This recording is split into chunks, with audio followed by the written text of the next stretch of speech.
Welcome to my channel WBSLST English grammar পার্টে তোমাদের রিকোয়েস্টে চলে আসলাম। যদিও আমি কম্পিটিটিভ ইংলিশ পড়াই, কিন্তু কথা দিয়েছিলাম যে মাঝে মাঝে WBSLST ইংলিশ পার্টটা আমি ইউটিউবে তোমাদের জন্য ক্লাস দেব এবং অবশ্যই ফেসবুকে দিচ্ছি ক্লাস। চলো স্ক্রিনশটের জন্য কয়েক সেকেন্ড সময় দিচ্ছি।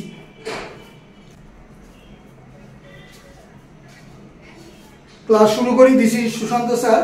দেখো, আজকের ক্লাসটা WBSLST ইংলিশ পার্ট হলেও কম্পিটিটিভ ইংলিশেও ভীষণ ইম্পর্টেন্ট, কারণ আজকের টপিকটা কিন্তু প্রোনাউনের ওপর আমি তোমাদের সামনে তুলে ধরছি। দেখো, প্রোনাউন বলতে প্রত্যেকেই জানি, ছোটবেলায় অনেকেই করেছে নাউনের পরিবর্তে যা বসে তা প্রোনাউন।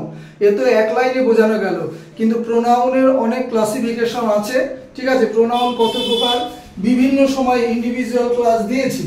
তো আজকের টপিকটা যেহেতু প্রোনাউনের উপর ডিসকাশন হবে WBSLSTর দিকে তাকিয়ে, সেই জন্য ক্লাসটা একটু ভিন্ন ধর্মী।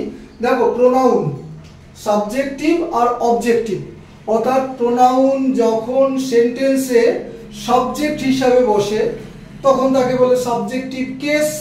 ঠিক আছে, কর্তৃকারক যেটা তোমরা বলো।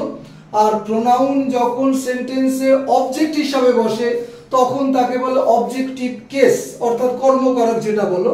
আরেকটা পার্ট আছে পজেসিভ প্রোনাউন, সম্বন্ধ সূচক বা অধিকার সূচক সর্বনাম, এবং তার সাথে আমি মিল রেখে পজেসিভ অ্যাডজেক্টিভ কথাটাও লিখেছি, সেটা ডান দিকে পরে আসছি।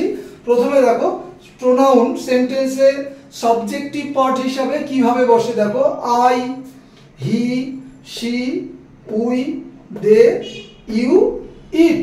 এবার এটারই দেখো অবজেক্টিভ পার্ট, আইটা হয় মি, হিটা হয় him, she her, we us, they them, you ইউই হয়, ইট ইটি হয়। এবার দেখো, সেন্টেন্সে যখন সাবজেক্ট হিসাবে বসবে সাবজেক্টিভ, অবজেক্ট হিসাবে বসলে অবজেক্টিভ। এবার বলবে এক্সামে কিভাবে দিতে পারে, ফিল ইন দ্য ব্ল্যাঙ্কস আকারে অবশ্যই দিতে পারে, একটু পরে আসছি। আগে ডান দিকটা বুঝে না, ভীষণ ইম্পর্টেন্ট। যে পজেসিভ অ্যাডজেক্টিভ, POS বলতে পজেসিভ বুঝে নেবে, POSSC। ঠিক আছে, সেটা আলাদা প্রশ্ন। পজেসিভ অ্যাডজেক্টিভ আর পজেসিভ প্রোনাউন। এখন বলবে কি করে বুঝবো, মাই আর মাইন একটা দিয়ে বোঝো। দেখো, নাউনের আগে বসলে সেটা হবে পজেসিভ অ্যাডজেক্টিভ, আর নাউন পার্টের পরে বসলে সেটা হবে পজেসিভ প্রোনাউন। ঠিক আছে, এক্সাম্পলে যাব। তাহলে মাই, মাইন এটা নয় তুমি মুখস্থ করলে, হিজ, হিজ সেম আছে, হার, হার্স ডিফারেন্ট আছে, দেয়ার, দেয়ার্স এটাও ডিফারেন্ট আছে, your, yours, our, ours, its, its. আরেকবার বুঝে নাও, পজেসিভ অ্যাডজেক্টিভটা নাউনের আগে বসে, কারণ নাউনকে যে বর্ণনা করে তাকেই বলে কি অ্যাডজেক্টিভ। তাহলে পজেসিভ মানে কি অধিকার সূচক। যেমন মাই পেন মানে কি আমার কলম, তাই না, দিস ইজ মাই পেন। আর যদি বলি দিস পেন ইজ মাইন, দেখো নাউনের পরে বসেছে মাইন, নাউনের আগে বসেছে মাই। একটা দিয়ে বোঝালাম, বাদ বাকিগুলো একটু মুখস্থ করে নেবে। এবার দেখো, দুটো এক্সাম্পল তোমাদের জন্য সেট করেছি। Sunil is stronger than dash. যদি তুমি কনসেপ্টটা না জানো আন্দাজে টিক দিয়ে আসবে। ঠিক আছে, আপাত দৃষ্টিতে মনে হয় প্রোনাউন খুব সোজা, অত সোজা না, কারণ এগুলো তোমাকে জানতে হবে কোনটা বসবে, কেন বসবে। তাহলে সুনীল হয় স্ট্রঙ্গার মানে কি শক্তিশালী, এখানে স্ট্রং, স্ট্রঙ্গার একটা কম্পারেটিভ সেন্স বোঝাচ্ছে, কম্পারেটিভ ডিগ্রি বোঝাচ্ছে। তাহলে সুনীল ইজ স্ট্রঙ্গার দেন, এবার বলবে আই নাকি মি, ঠিক আছে, নাকি আস নাকি মাইসেলফ।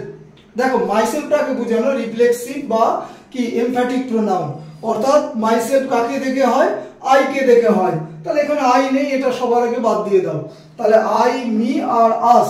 এবার দেখো, সুনীল কি, সুনীল হচ্ছে সেন্টেন্সের সাবজেক্ট। তাহলে কম্পারিজন যদি বোঝায় সাবজেক্টের সাথে সাবজেক্টের কম্পারিজন হয়, তাহলে এখানে খোঁজো কোনটা সাবজেক্ট বসছে।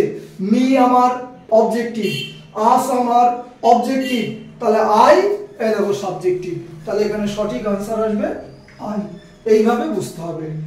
ছকটা তোমাদের সামনে করে দিলাম, এই জন্য তোমাদেরও বুঝতে সুবিধা হলো। আরেকটা দেখো, দিস বুক ইজ, এ দেখো নাউন আগে আছে, এই বইটি হয় আমার হতে পারে, তোমার হতে পারে, হতেই পারে। তাহলে এবার তোমার যদি হতে হয় তাহলে ইয়ার্স হতে হবে। দেখো তোমার এখানে ইয়ার্স নেই, তাহলে এখানে পজেসিভ হতে হবে এবং পজেসিভ প্রোনাউন হতে হবে, কারণ নাউনের পরে শূন্যস্থানটা আছে। তাহলে দিস বুক ইজ, এই বইটি হয় আমার বা তোমার বা তারও হতে পারে। এবার তার হলে কি হতে হবে? হার্স হতে হবে। দেখো হার্স, ঠিক আছে। তাহলে এখানে কি হবে? Possessive pronoun. পজেসিভ প্রোনাউন কোনটা আছে এখানে? দেখো একটাই আছে পজেসিভ প্রোনাউন, সেটা হচ্ছে মাইন। আর মাই হচ্ছে পজেসিভ অ্যাডজেক্টিভ।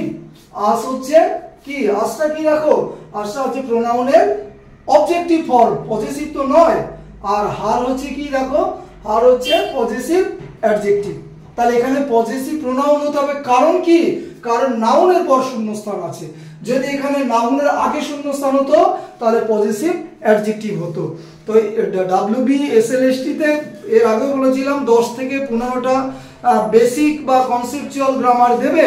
ওখানে কিন্তু সিনোনিম, অ্যান্টোনিম, ইডিয়ম দেওয়ার সম্ভাবনা ভীষণ কম। এখানে সেন্টেন্স স্ট্রাকচারের উপর দেবে, টেন্সের উপর দেবে, তারপর পার্টস অফ স্পিচের উপর দেবে, অর্থাৎ noun, pronoun, adjective, verb, adverb এগুলোর উপর মূলত দেবে। প্রেপোজিশন তো একটা ভীষণ ইম্পর্টেন্ট পার্ট। চলো সকলের কাছে সাবস্ক্রাইব, আশা করি ক্লাস শেষ করছি। Have a good day.